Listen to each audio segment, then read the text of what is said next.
You are listening to Chthonia, the podcast of the Dark Feminine. Chthonia's logo was designed by J.R. Malpair. Background music is Phantasm by Kevin MacLeod.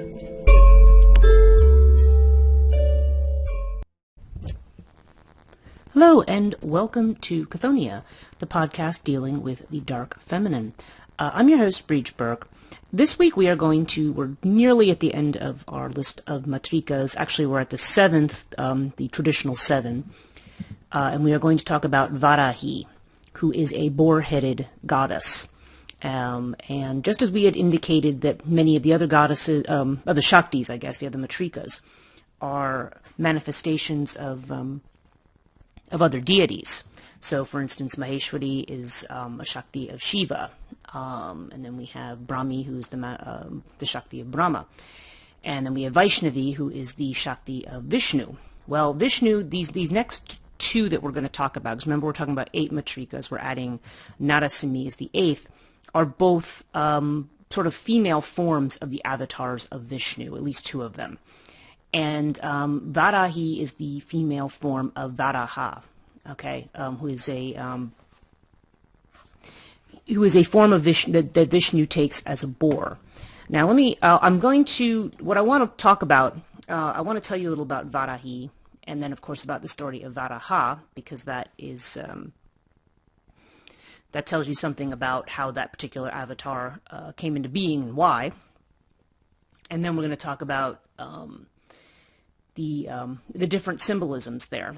Now, as a Matrika, Varahi is considered to be the most ferocious out of all of them, because the others fight usually with weapons. Now, Varahi, like Vaishnavi, has a discus, which is Lord Vishnu's weapon, which, as we noted in the last podcast, has a lot to do with, it really does have to do with death, because a lot of it has to do with time and the associations of time and the continual cycle of birth, death, and rebirth.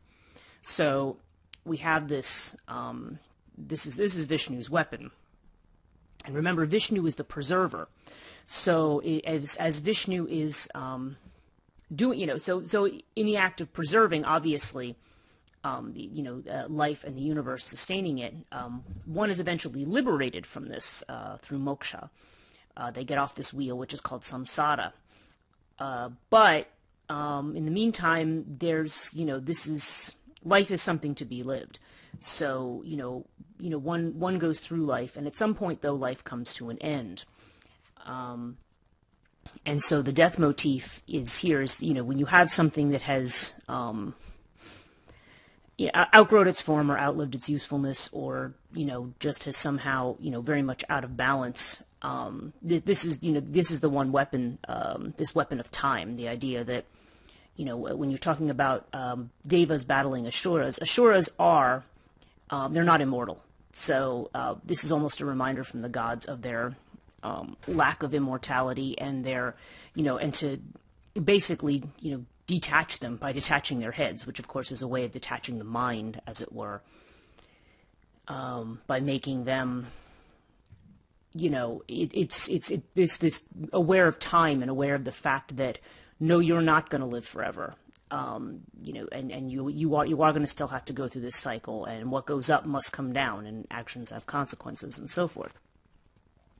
So we have this, so this idea is prevalent in the idea of Vishnu. So what we're going to want to talk about with Varahi, we're going to tell her, we're going to talk about her story. We're going to talk about Varaha as an avatar, and then certain symbolisms that are associated here.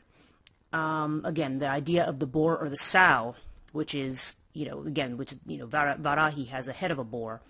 So that is extremely, that is like what I would call almost a universal symbol having to do with death and rebirth. And we'll talk about that. The idea of pervasiveness, because both Vaishnavi and Varahi, they both have to do with the energy that pervades everything. In that way, they're related to almost to Bhuvaneshwari, the Mahavidya, because there's this idea of this is represents this power that pervades everything, the consciousness that pervades everything, even rocks, everything. And and along with the pervasiveness preservation aspect, we're going to talk about the vice of Varahi. Sorry, I keep wanting to say that wrong. Varahi is the vice of envy, okay, which is the reverse of the one of Vaishnavi. Vaishnavi, of course, is vice is greed, which is wanting to keep, miserly, kind of keeping what one has. Whereas the envy one means desiring something that somebody else has, what the Bible would call covetousness. Do not covet thy neighbor's goods or wife, right? That's envy. Trying to take, wanting to take from somebody that does not belong to you, or that you compare, comparison and so forth.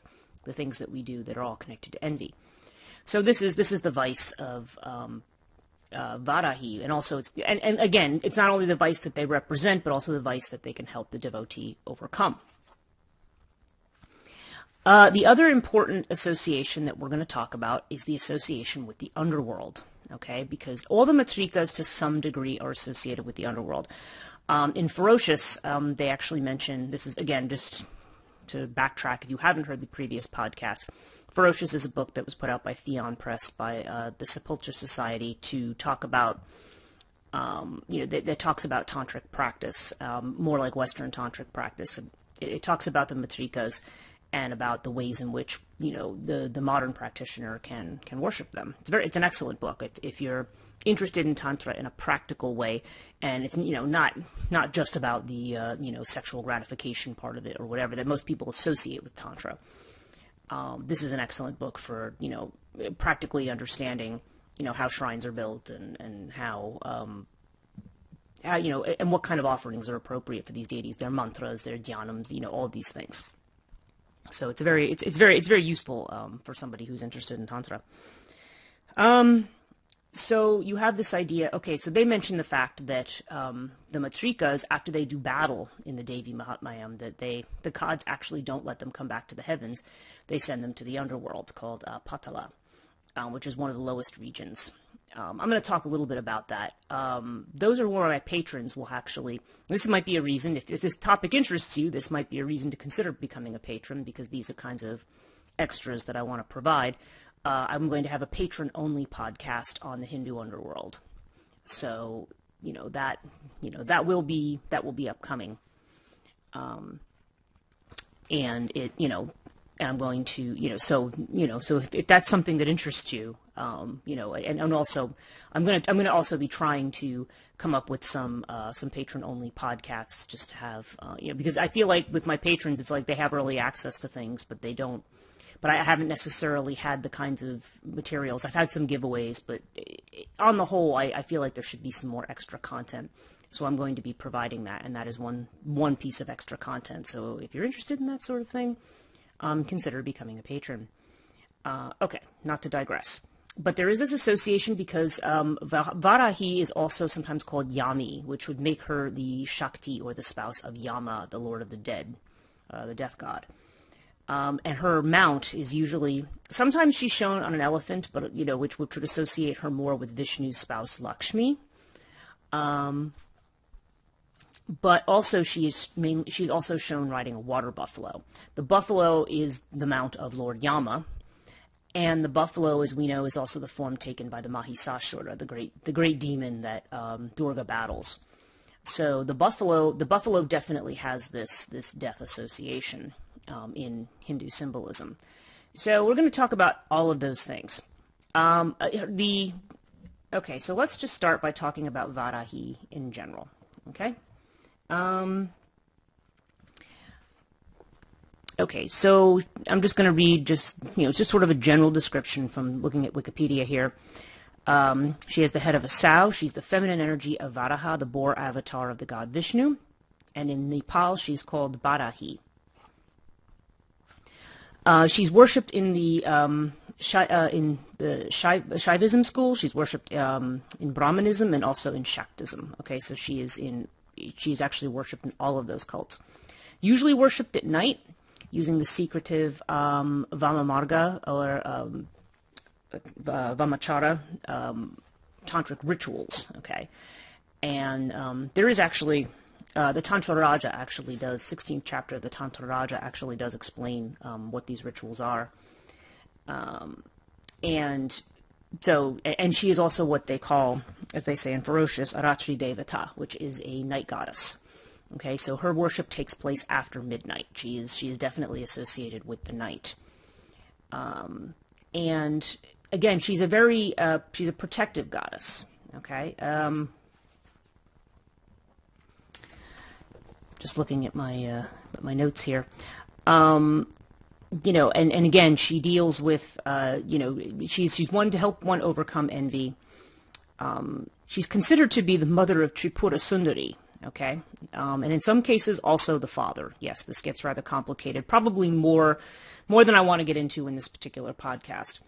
But she represents the Varaha Purana states that Varahi represents the potential to overcome the demon of envy. She's a grantor of boons who rules over the northern direction.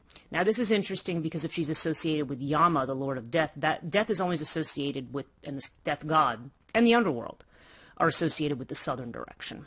Okay, the underworld is in the south. In our thinking in the Near East and the West, the underworld of, say, the Babylonians, the Sumerians, Greeks, Romans, tends to be represented as a place in the West, because if you think about where the sun sets. But in India, it's considered to be in the South. And also, I think Buddhism has a very similar concept. Okay, yes, the activating force of Lord Yama, connected anatomically to the skull, a symbol which reflects her realm in the transformation of the intellect. Okay, and let's see what else they have here. Okay, so those are some of the there are other tantric associations with her as well. She has as it's stated in the Tantra Raja, or at least in the explanation that I have of it. Varahi is a Bali, or animal sacrifice devata, one of Lalita's receivers of offerings.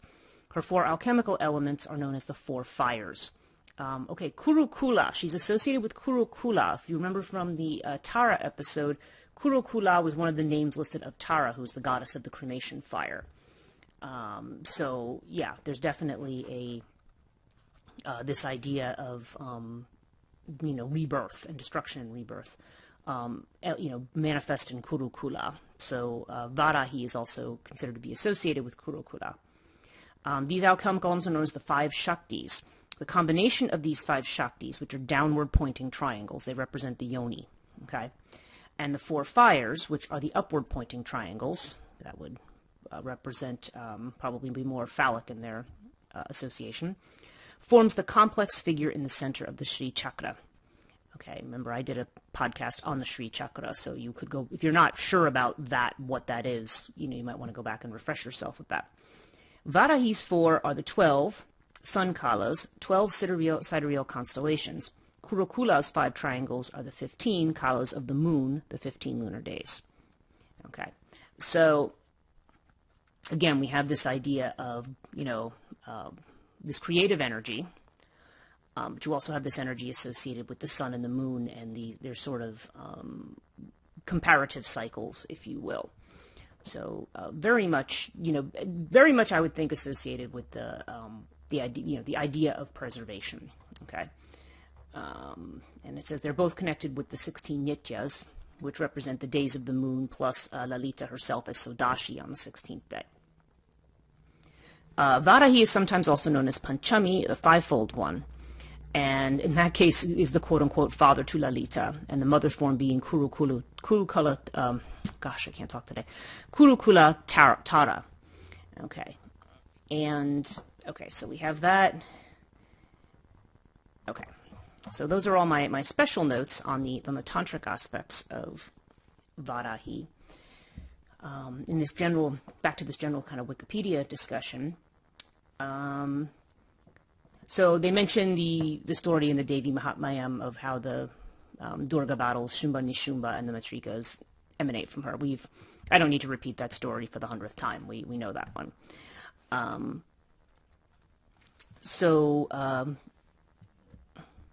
In at least, again, we see Durga manifest the Matrikas and then absorb them back into herself. And it mentions here in the Vamana Purana, the Matrikas arise from different parts of the Divine Mother Chandika, Chandika being the goddess in her angry form. And Varahi arises from the back of Chandika. Okay. The Markandeya Purana praises Varahi as a grantor of boons in the region of the northern direction, where the Matrikas are also considered to be elemental. They are the guardians of the directions, and anybody who practices any kind of magic or witchcraft or anything knows about guardians of the four directions, right? So they are sometimes associated with that, which is not surprising, because the Matrikas do kind of represent this elemental consciousness, or this elemental energy. There's this connection to nature and the earth mothers. And we'll see that actually, especially with Varahi, with the boar symbolism. Okay, so they mention it in the Varaha Purana. They retell the story of Ratridevata, the seed of desire, the demon that you can't be killed. Basically, Kali or Chamunda or one of the manifestations has to drink up all the blood of Ratridevata to keep him from multiplying. Varahi appears here seated on the Sheshanaga, the serpent on which the god Vishnu sleeps, from the posterior of Vaishnavi, the Shakti of Vishnu. And yes, and they mention her association with envy. Okay, let me just see if I can find... Yeah, there's not other particular story associated with her. So like a lot of the other Matrikas, she's identified in these various places as this particular force, but not much else is said. Now, okay, the iconography of Varahi. She is described in the Tantric text, the Varahi Tantra. They say she has 5 forms. Svapnat Varahi, Chanda Varahi, Mahi Varahi, which is also Bhairavi, Kricha Varahi, and Matsya Varahi. And the Matrikas, as the Shaktis, are described to resemble those gods in form, jewelry, and mount, but Varahi inherits only the boar face of Varaha. Everything else is different. She's usually depicted with a characteristic sow face on a human body with a black complexion comparable to a storm cloud. Says the scholar Donaldson informs us that the association of a sow and a woman is seen as derogatory for the latter, but the association is also used in curses to protect land from invaders, new rulers, and trespassers. So, okay, we're going to get into the sow symbolism in a moment. Rarely she is described as holding the earth on her tusks, similar to Varaha. Okay, she wears the Karandam Mukuta, a conical basket-shaped crown. Varahi can be depicted as standing, seated, or dancing. Varahi is often depicted as pot-bellied with full breasts, while most all other Matrikas, except Chamunda, are depicted as slender and beautiful. One belief suggests that since Varahi is identified with the Yoga Nidra of Vishnu, who holds the universe in her womb, that she should be shown as pot-bellied. Okay, and so they said that might indicate a maternal aspect as well. And there is a notable exception where they say there's the Rameshvara cave. She's sometimes shown as human-faced and slender. Okay, she may be 2, 4, or 6 armed. The Matsya Purana, there's a couple other ones too. They mention a 4-armed form. Another text says she carries a ganta or bell, a yak's tail, a discus, and a mace. And so she's got various weapons that she is associated with. And probably also the discus in some of them, and the mace. Maces, they're certainly associated with Varaha. Now let's talk about Varaha for a minute, because we don't, that's a story. Okay, the story of Varaha, the avatar of Vishnu. Varaha is considered to be the 3rd avatar of Vishnu, because Vishnu appears takes a form on the earth at some point. There's said to be, I want to say there's 10 avatars of Vishnu, with the last one being Kalki, which is supposed to be the form that he takes at the end of the world, which makes sense because Kalki has as its root the word time. Okay, so there's kind of this kind of end of time. Although it is important to note that in Hinduism, there's really no such thing as the end of time. When we think about eschatological or apocalyptic things in Western religion, we think, just say, for example, the book of Revelation in the Bible, we think about, quote-unquote, the end of the world, right? And it seems to be, and we talk about it as though it's like a linear event, like the world started and it went on this line and now it's going to end at this point. Like we think of it as some point in the future.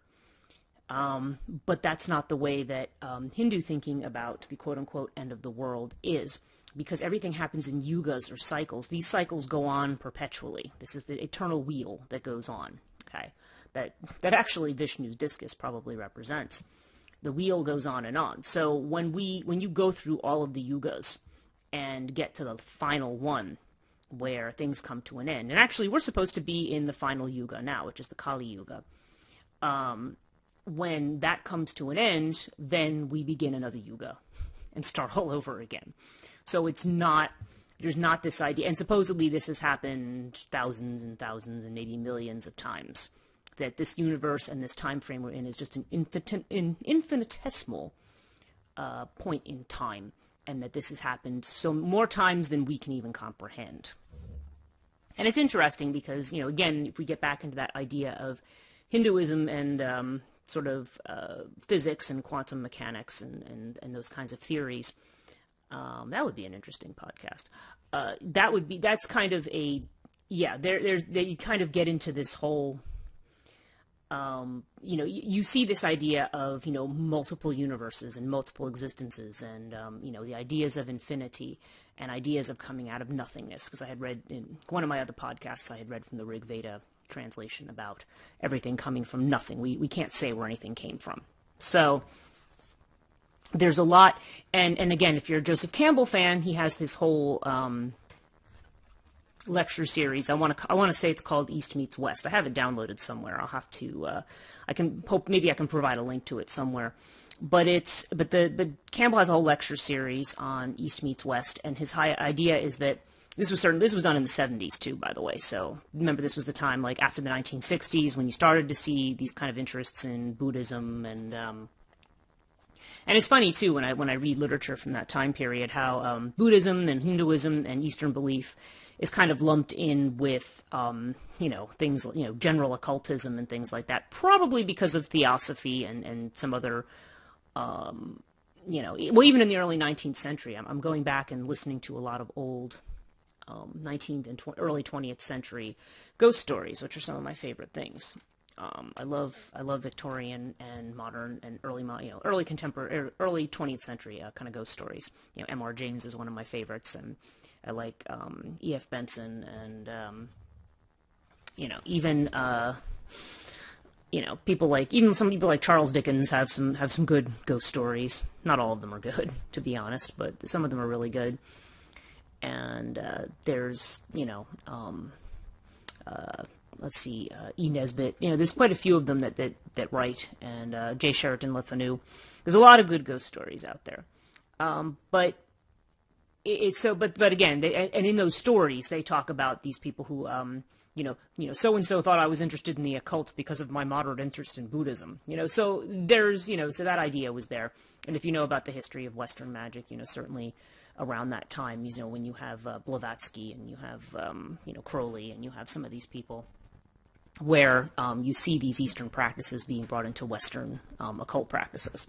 So, yeah, so that's one way that we see that connection. But Campbell talks about the connection of East and West in terms of, he talks about the fact, the issues that we have with the Adam and Eve myth, and the fact that, there's people who literally believe that myth because they believe it's a matter of faith and they're supposed to, which, as I tell many students, whether they listen to me or not, is that that's not how you're supposed to read that myth. And I've maybe you say, oh, who am I to say how the myth's supposed to be read, right? But no, I mean, it's very, to me, to try to adopt the stance that,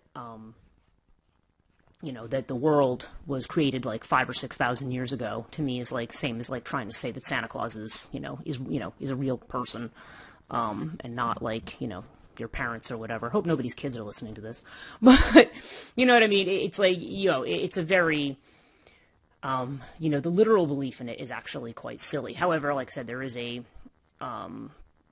more subtle meaning to it, having to do with time and death and space, time and death and that kind of stuff, that is actually the more important aspect of that story that has a truth.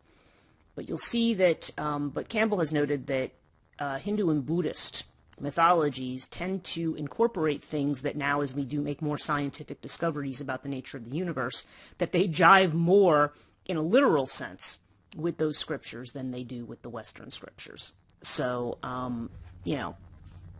so these ideas of cycling, endless cycling, and things, expanding and retracting and turning, it's interesting to see some of those parallels, and that's certainly an interesting topic worth exploring.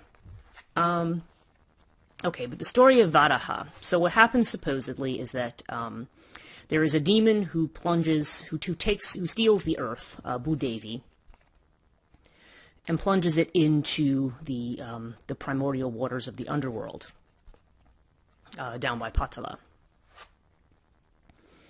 And so when the earth disappears like this, the king and queen of the gods at that time, king and queen of the earth, Manu and his wife, approach Brahma and say, "Where are we to live? There's no earth. Where are we? The earth is underwater." And Brahma, of course, becomes very concerned, and he ends up, out of his nose drops like a form of a boar, this little tiny boar that suddenly springs up. And this is an avatar of Vishnu, Varaha, who then comes and uses his great, dives through the waters with his great boar tusks. He lifts the earth up and puts her back in her place in the cosmos, and then does battle with the demon and kills the demon with his mace, the one with his tusks and with his mace, the one that submerged which submerged the earth in the first place. So, again, you have this idea. Now, think about, too, we had talked in the previous episode about flood mythology and the symbolism of water. Or maybe we talked about that. I'm trying to think. Maybe it might have been the Brahmi podcast that we mentioned that. But think about this, too. So the idea of the earth being replunged into primordial waters. Okay, so that's another, to me, that sounds almost like another quote-unquote flood myth. I mean, it's not quite, because it's not the idea of raining for X number of days and nights and wiping the earth out. But there is this idea of being submerged, regressing and submerging back into the primordial waters. There was an article, after Hurricane Sandy, there was an article, I used to have my students read it, from the New Yorker. I can't remember the author's name. His first name was Ari. I have to go back and go back to my teaching notes and find that particular article. But, but it was a whole article about, after Sandy, about the reason, the terrifying nature of water and the punitive nature, and also the political and economic nature of these stories about flood and being rescued from flood and so forth. But the idea is that while fire, utterly, destroys or burns to ash, water causes things to regress. So it's almost like a return to the womb. Mother Earth returning to the womb, which is kind of interesting. Returning to some kind of primordial state, and then having to be brought out of it again. So in a sense, it's kind of like a rebirth motif of a kind. And Varaha represents that. So therefore, if Varahi is the Shakti of Varaha, then there's this idea of preserving the place where the earth is, of preserving the order of things. Okay, so she also has this association, just like Vaishnavi. Now let's talk about the symbolism of the boar or the sow. Okay, now if you've studied mythology, I was sitting down and I was looking through, not only through Campbell, but through some other sources that I have, just trying to remind myself. I said, oh yeah, the boar and the sow. First of all, if you know anything about, studied any of the Eleusinian mysteries, the cult of Demeter or the cult of Dionysus, and particularly the cult of Demeter, there's the sacrifice of a sow is always part of that. Like the sow that represents the Earth Mother is always connected to these ideas of death and rebirth. There's a mythology about the city of, I think it was the city of Thebes being founded by finding a sow with her piglets and then sacrificing that pig. That there's all these connections in Greek mythology. You also have figures like Adonis, who are slain by a boar. You have Heracles, who fights the Arithmanian boar, and wrestles with it. And then Campbell also mentions the idea of Odysseus ending up in the hut of the swineherd in the Odyssey before he, as a beggar, before he goes in to reveal himself to his wife. So there's almost a rebirth motif there as well. And Campbell has noted that the sow does tend to represent the Earth Mother. Probably, I haven't looked at my Jung, but Jung would probably agree with that as well, because because again, this idea of blood and soil and earth and the sow itself all tend to be associated with Earth Mothers and Earth Mother rites. Not just anything happening potentially in India, but also throughout the Near East and in places like Greece and Rome. So these mother goddess cults, they tend to have to do with blood sacrifice, but they also have to do with, the pig was considered to be the pig or the sow. And I realize pigs and boars are not exactly the same thing, but they certainly are connected.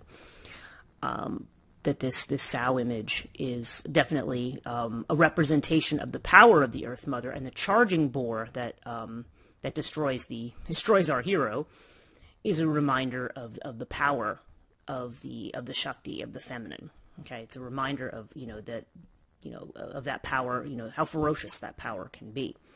So Varahi becomes kind of a representation of this. The other thing. They mentioned, I was looking at they were talking about this symbolism in ferocious as well, and they mentioned that, how dangerous that it can be very tough or fierce, and often tends to symbolize confrontation or conflict. That the boar is a symbol of confrontation with something, not of avoidance or sidestepping it or going away from it. And it's also, you noticed, in many religions not considered to be a clean or a wholesome creature. Certainly in Judaism, there's an injunction against eating pork, as there is in Islam, and there's the idea that because the pig, because it eats carrion, or the boar also does, and because they tend to be very dirty animals, they're considered to be sort of polluted or unclean in their very nature. Even though pigs are actually really cute. You see people, with their little pot-bellied pigs. And even the boars, even most boars, they say, don't even bother people. They hide out in the forest, and, or they read occasional stories of, it was the one that broke into somebody's stash, and, the recent one was breaking into someone's either meth or cocaine stash, and, now you've got this boar running around, high on meth or on cocaine. I also thought I heard about another one. It might not have been a boar. It might have been another animal that got in somebody's beer stash who was camping and got itself completely wiped out drunk. But it might not have been a boar. Might have been a bear or something like that. Anyway, that's completely beside the point. We have this idea of the boar as this very aggressive, charging energy. There is that sense of uncleanliness, but it really seems to be embedded in the whole idea of a very elemental idea. It has to do with the earth, and again, its frequent connection to these kind of mystery rites as the sacrificial animal, indicates the blood of the sow. This has a lot to do with the Earth Mother symbolism is, and this sort of dark, bloody Earth Mother symbolism is very prevalent, and the fact that the boar is often the animal that kills many of the heroes. Okay, we see this in the hunting mythologies, certainly in Greece and Rome in particular. So yes, the boar is considered to be a very dangerous animal, but it does represent, that is a very dark feminine animal. Okay, so it's an entirely appropriate representation. Even though now here's something that's interesting. I have this written down here somewhere. Yeah, okay. Because remember, I've been reading a little bit from Chundi each podcast about what the the scenes where the Matrikas appear and they're doing battle with the Asuras, and then of course this has been translated in my translation by Swami Satyananda Saraswati, and he translates Varahi as the energy of the most excellent desire of union. which I thought was really, really kind of strange. Although it's worth noting that Varaha supposedly marries the Earth Mother after rescuing her. And so that's interesting. You have the boar-headed god marrying the Earth Goddess. Okay. And, yeah, so you've got this association here of the two. Yeah, where, you have this, in a way it almost marries the underworld to the earth in some kind of a strange way.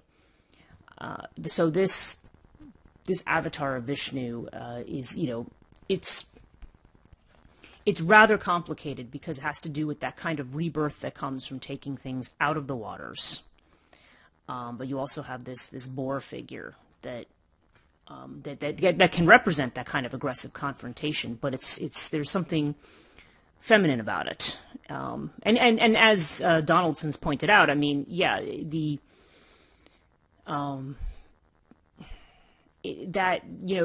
when you refer to pigs and you're talking about women, that's also a very derogatory term. But you kind of are reminded of the dirtier aspects of womanhood. There's a lot about womanhood that is very unclean. Menstruation being the thing that comes to mind immediately. And of course, sows also do tend to be associated with the moon and the cycles of the moon. So, and then the blood element too. So there's kind of this mixed up in all these things about the feminine that people might find revolting in some ways. Because they are revolting, actually, and it's, I mean, it doesn't matter. I'm sorry, women who go through it every month, it's just like, it's just one of those things where it just like, I mean, you deal with it because it is what it is, but it's hardly something that you look forward to or that is pleasant in any fashion, and not simply because of the blood. Anyway, so there's this desire of union that comes from Varahi. And Varahi has sometimes been said to be associated with, the fact that she has both animal and human, we'll say human-like. I don't want to say humanoid, but human-like attributes in the way that the gods do. Because the gods don't really look like humans. I mean, no human has like 12 arms. I mean, it's just not, that's not how, and 3 eyes, or whatever. Humans don't look like that. But they have an image that's close enough to a human that we can identify them in some fashion as being human-like. So she's both human-like and she's animal-like. So there's a suggestion there of balance. I also thought about this when I was making my notes for the next podcast on Nara Simni. It was like, I'm kind of reminded of Baphomet, who is who's frequently seen as a Satan image in the West. But Baphomet actually represents different possibilities of incarnation. It's got a goat head, and kind of a, and a phallus and kind of a goat legs, but also has female breasts and also has other attributes that are human, makes the mudras for light and dark, salve coagula on the arms. I mean, there's this definite idea, and you see dark and light in the image. So it's that representation of balance and of balance and possibility in the incarnated world. So to me, that's kind of a very similar idea when you have these kind of animal / human-like hybrid gods or spirits or deities. It's showing the connection to nature and the natural world and that vital force and consciousness. But it also is talking about that energy kind of being in harmony or balance with everything else. Okay. All right. So having said that, let's talk about the idea of preservation for a minute. Let me just put my book aside here. The idea of pervasiveness and preservation. Okay, again, if we're talking about a nature goddess, then you're talking about an energy that pervades everything. In the West, we're very used to thinking about the gods or about God as something transcendent, because the God of the West is, has become El, later known as Yahweh. Okay. And, and yes, El was a Canaanite god, and Yahweh is certainly, in some fashion, comes from El. Certainly in the early texts within the Torahs and the Psalms and everything, El Shaddai, Elohim, the Lord is quote unquote is interpreted as El. And El, of course, is a distant god. He's pictured as a god sitting away from everything in his tent. So we're used to this idea of a god that is, away from everything, but kind of watching over everything. This is a reminder that kind of vital divine energy of consciousness that we share with everything permeates everything. Okay, it's not separate. The mind tries to separate it out. And, when you talk about this vicious attack by a boar-headed goddess, it's reminding you of the consciousness that's embedded in nature. Nature is not some separate corrupted thing, as the Adam and Eve story would have us believe. You are nature, you are in nature, and nature is just as sacred. Everything in nature is to be respected. So there's definitely this idea of, and that may also be the idea of the energy of the most excellent desire of union. The idea of, not regarding yourself as separate from that. That's one great illusion which needs its head lopped off, is the idea of separateness. We function as though everything's separate. We can't, if we walked around with a perception that everything was the same, that would be just crazy. There's a reason for that separate perception, but you just have to recognize that beyond that, there isn't a separation. We can take that separation too far, and we can really isolate ourselves from people. We can think that our actions don't affect other people. All of you non-mask wearing people, during COVID, sorry, don't mean to throw actually it's not a political point, it's a public health one. People make it into something political, but it becomes more about me and I don't care how this affects anybody else. Well, yes, all of your actions affect other people, and that is the problem here. If it just affected you and you were going to drop dead from COVID from not wearing a mask, you know what, honestly, if you want to drop dead, that's your issue. However, unfortunately, your actions may also cause somebody who has been tried to be careful, or try to avoid this, you could make that person sick and you could kill them, just because of your careless action. So it's not, bottom line is, this is not about you, about your inconvenience. This is an issue about, we all have to take the same action in order to help each other and to keep each other safe. So, that's an example, that's kind of a very mundane social, ethical example of, where we tend to try to see ourselves as very separate when in fact you're not separate and your actions are not separate. I feel like that's one of the lessons of COVID, if there is any lessons to be learned. I'm sure there's plenty of lessons to be learned, but it's the idea that you don't exist in this island by yourself. This individualism thing. There's aspects of individualism that are worth pursuing. Pursuing all your own talents and not being forced into situations that you're not interested in, but jobs and things, of course people do that anyway. But, this is not just about being a cog in the machine. I understand that aspect of individualism is very good. But this attitude of like, F you, my actions, I'm going to do what I want. I don't care how it affects you. That's going to have its consequences. And like I said, the way that I wish it is, I want the consequences to fall squarely on the people who are the perpetrators and not anybody else. That's my wish for you. Because I'm saying, okay, if your attitude is, I don't give a crap, okay, then you don't give a crap, but, as long, if it kills you and nobody else, sayonara. Anyway, okay, I'm sorry. I'm going to get myself annoyed about that, so I'm going to pass by, going to keep going past that. And it brings us to the idea of death, okay, the idea of Varahi as the spouse or Shakti or counterpart of Lord Yama, the Lord of Death. Now, again, they both ride the mount of the buffalo, the water buffalo, which, again, is this kind of big, charging kind of an animal. And it tends to be associated with death and with the underworld. And we see, like I said, the greatest of demons. The demons tend to be associated with, or the Asuras in Hinduism, with these kinds of qualities that are related to death because they do represent temporality. They do represent the kinds of sufferings that we have that make us forget the connection that we have. You might call it the connection that we have to the divine, or maybe just makes you forget, makes you get too, you get too caught up in your head and you don't allow life to just flow through you. Okay, and so therefore, in some ways, even when you're alive, you're dead. So we have this kind of association. Now, okay, the notion of the Matrikas living in the underworld. Now, I'm just going to talk for a minute about the underworld. I actually am going to, like I said, for my patrons, I'm going to do a separate podcast on the Hindu underworld. But just to tell you a little bit about Patala, which is where the Matrikas are supposed to go to live. Now, the different Puranas give different versions of what Patala is like. Now, mind you, this is it's the 7 lower regions underneath the earth, and they are referred to as Bilasvargas, which means subterranean heavens. So these are not bad places, and they are regarded, at least in the Bhagavata Purana, as planets or planetary systems below the earth. They're described as being more opulent than the upper heavenly regions of the universe. Life here is of pleasure, wealth, luxury, with no distress. The architect Maya has constructed palaces, temples, houses, yards, and hotels for foreigners with jewels.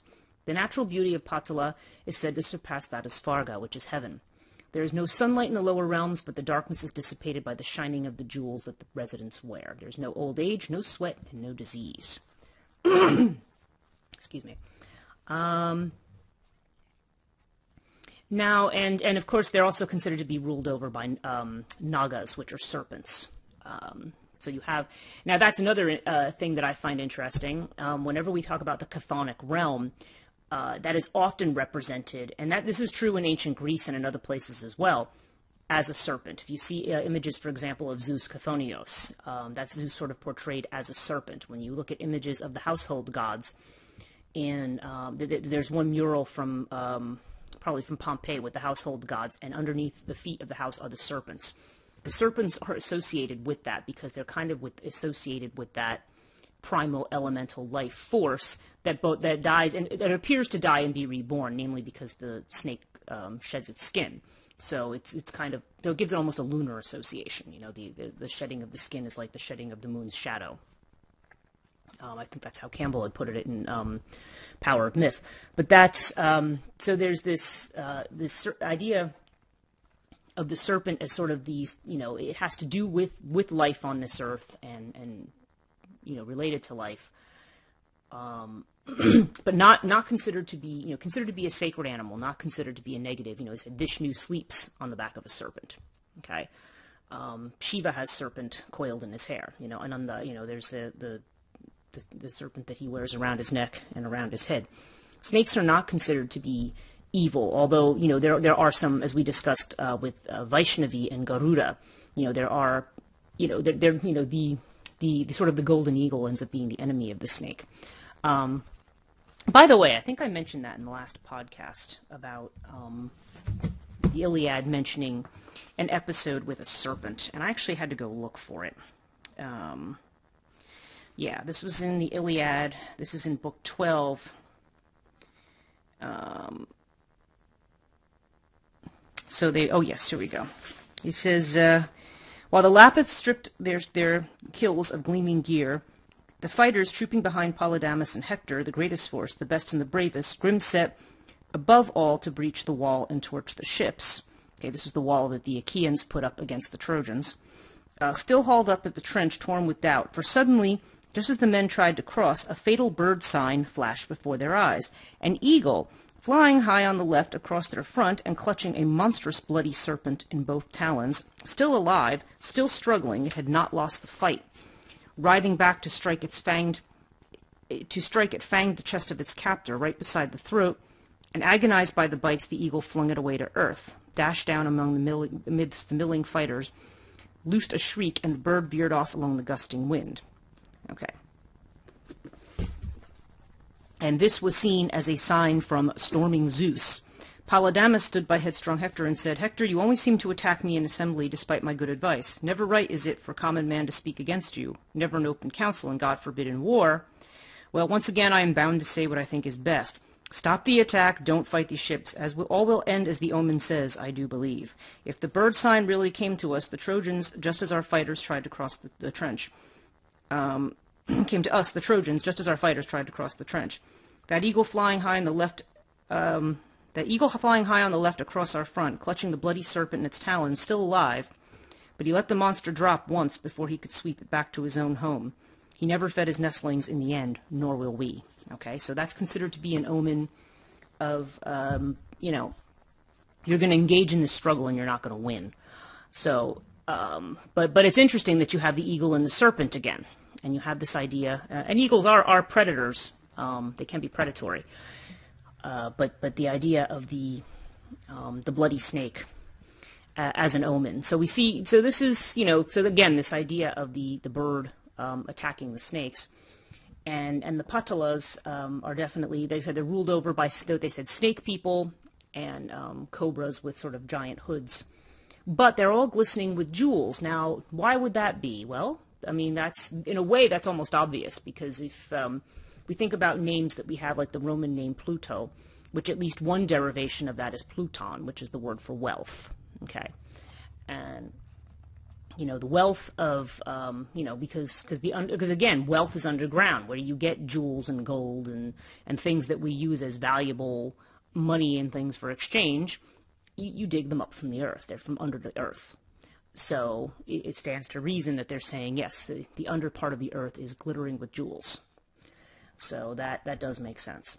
Okay, so I wanted to mention that, and certainly her association with the sow or the boar, the boar head, in addition to that sort of avatara association, would definitely also be a strong connector to the underworld, and also the alternate name Yami.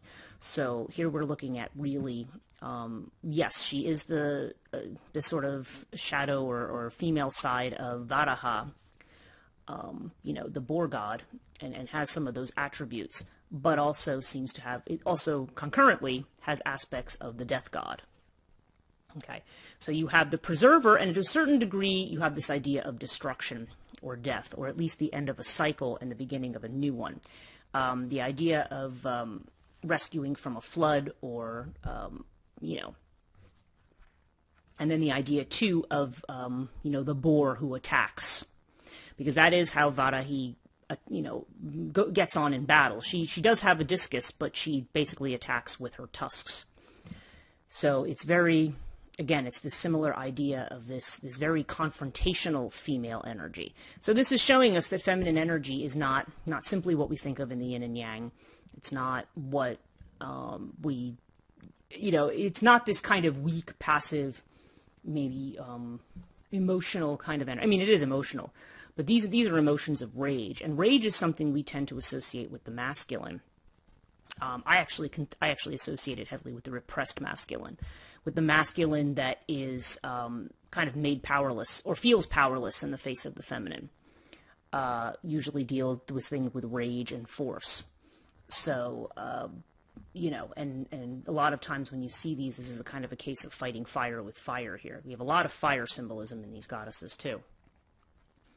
So, okay, I had a note here to look at something here in... okay, yeah, the other weapon, or associated with weapon, if it's not really a weapon, associated with Varahi is the plow. Now, the plow, of course, is what we use to till the earth and to harvest. But as they point out in Ferocious, they're saying this is more like she's using it to just mow down her enemies. Rather than engaging them as opponents, she's just mowing you down. Which also has this very, I don't know how to put it. It definitely has this kind of gruesome, bloody sacrifice element to it. And they mention here, it is interesting that Varahi is associated partially with the elephant and partially with the buffalo. And the explanation behind this is that there are divergent traditions of Varahi's origins. The elephant is a Vaishnava device, since Varahi is the Shakti of Varaha, at least nominally, and then by extension associated to Lakshmi, whose animal is the elephant. But as they said, another tradition conflates her with Yami, the Shakti of Lord Yama, whose Vahana is the buffalo, hence the confusion about her vehicle. So she tends to kind of have both of those elements. Okay, so I think that's most of what I want to say about her. The vice of envy, too, I talk a little bit about that. Envy, again, there's this idea of trying to take what's not yours, and that may have to do with the fact that as a boar you have this kind of devouring elements, because boars, they're kind of like goats. They'll like just eat up anything. They eat up garbage, they eat up whatever. So that consuming element may be part of it, but it just may also, between Vaishnavi and Varahi, you may have this idea, the greed and envy kind of axis there. And it has to do with the idea of attachment to stuff. That's the negative aspect of this, the idea that one becomes attached to stuff, that's where the suffering gets in, that's where the mind takes control, that's where we have obsessions that we shouldn't have. So, just a couple other things I want to mention. Ferocious also mentions that Varahi might have originally been a cannibal goddess, which also might explain some of these associations. And I also make a note here. She presides, okay, you know how they each of the Matrikas, at least the first 7, preside over a graha, or our planet. She resides over Rahu, which is like the north node of the moon. It's the head of the demon that's cut in half. Has no body, but it has a head. So very good for creative and intellectual things, but also can mean sometimes that one has overbearing pride or ego. So, especially those with Rahu in the first house, that can be something problematic. But Rahu does have that kind of fuel. Although both Rahu and Ketu are not considered to be particularly auspicious in the chart, but they do have their things. Because Ketu tends to be, as I said, associated more with liberation. So then Rahu would have more to do with creating things and building things in the world. So it makes sense that would be more of the preservation aspect. And I also just kind of make a note here that I think it's interesting that the Shaktis, or the female powers, the Matrikas, after their battle, are confined to the underworld. Okay? Even though it's a beautiful underworld, rich and abundant, there's a lot of psychological symbolism to that, to the idea that that pure power of consciousness is kind of locked up or put away or hidden, or becomes quote unquote occult, where you have traditions like Tantra that that get into those mysteries and uncover them, but they're no longer either on the surface or in the sky. They're now kind of locked away somewhere under the earth, with the serpents and the powers of the serpents. But again, that not to be to assume that means like, oh, they've been banished to hell or to Tartarus, or I mean, there is a Hindu quote unquote hell called Naraka. That again, even though there's this idea of souls being judged by Lord Yama and Naraka, that's more of a social and political thing. It's not something you really see believed in Hinduism as such. So you have this idea of the Matrikas as becoming, in a way like Hecates. They become sort of these dark mothers that illuminate truths in the underworld, in the darkness. Just as in Jungian thought, these would all be things that are part of the collective unconscious. These archetypal things that we never know directly, but that we only learn about them through their inflection. Okay, so that's enough on this topic. I have one more on the Matrikas. And then I'm going to be moving back to, going to have a special Morrigan episode for Halloween. I did a Morrigan episode last year, but this will be just me and not an interview like I had last year. And then I'm going to be covering probably some Egyptian goddesses between now and the end of the year, including Sekhmet, who is going to be very much like the next goddess we're talking about, Narasimi, or Pratinagira. I hope I'm saying her name right, because the spelling of it's a little odd, so I always have to look at it. But we will be talking about that next week. Like I said, if you're interested, in some of the extra material I'm going to start putting out, please consider joining patreon.com/Chthonia to, become a regular patron. If not, if you like this podcast, please leave a review, on your podcast, app of choice. And check out Chthonia.net, which is where I have my, all the you can have links to all the podcasts that you can listen to on your computer, and also to my other creative work and some other things related to this concept. For my more practical work, hands-on kind of healing work, and also tarot and other things that I do, please visit liminalreiki.com. And if you just want to follow me on social media, follow me on Chthonia on YouTube, subscribe, press the bell notification. And in Facebook, it's Chthonia Podcast, 2 words. And it's also Chthonia Podcast on Twitter and Instagram, but that's just 1 word. So, and the reason these are all different is because, I had issues with those different, I had issues trying to make them separate in certainly on Twitter and Instagram. So that's why everything is kind of different there. So not to confuse people. Okay, so that's it for me this time. I want to thank you all very much again for listening, and till the next episode.